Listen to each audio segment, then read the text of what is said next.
தேவஜனமே, victory gospel search விடுதலையின் சுவிசேஷ சபை வழியாய் உங்களுக்கு கிருபையும் சமாதானமும் உண்டாவதாக. இன்று தேவன் உங்களுக்கு தரும் ஆவிக்குரிய வார்த்தை என்ன அப்படின்னா, யோபு 12:11, வாயானது போஜனத்தை ருசி பார்ப்பது போல செவியானது வார்த்தைகளை சோதித்து பார்க்கிறது அல்லவா.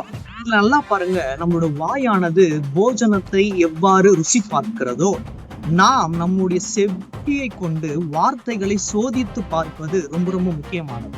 செவி எப்பொழுதுமே தீமையான வார்த்தை எது, அதை நாம் உட்கொண்டு அதை விட்டுவிட வேண்டும். ஏன்னா தீமையான வார்த்தையை அறிந்து வாழணும், அதை புரிந்து வாழக்கூடாது. ஏன்னா சில நேரங்கள்ல தீமையான வார்த்தைகளை நாம் ஏற்றுக்கொண்டு அதை நம்மளோட வாழ்க்கையிலிருந்து விளக்குவதற்கு அது ரொம்ப ரொம்ப முக்கியமா இருக்கும். செவியானது நல்ல வார்த்தைகளை கேட்டு அந்த வார்த்தைகளை பின்பற்றணும்.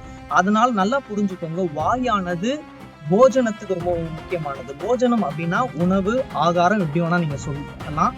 செவியானது வார்த்தைகளை சோதித்து பார்க்கணும், சும்மா ஆராய்ஞ்சு பார்க்க கூடாது. ஒரு லேப்ல ஏதாச்சும் ஒரு டெஸ்ட் எடுக்கிறாங்க அப்படின்னா உடனே கொடுக்க மாட்டாங்க, அதை சோதித்து பார்த்துதான் நீங்க இந்த டைமுக்கு வாங்க அப்படின்னு சொல்லுவாங்க. அது போல வார்த்தைகளை நாம் சோதித்து பார்த்தால் நம்மளோட வாழ்க்கை சோதனையான வாழ்க்கையா இருக்காது, சாதனையான வாழ்க்கையா மாற்றி உங்கள் யாவரையும் மென்மேலும் தேவன் ஆசீர்வதிப்பாராக. ஆமென்.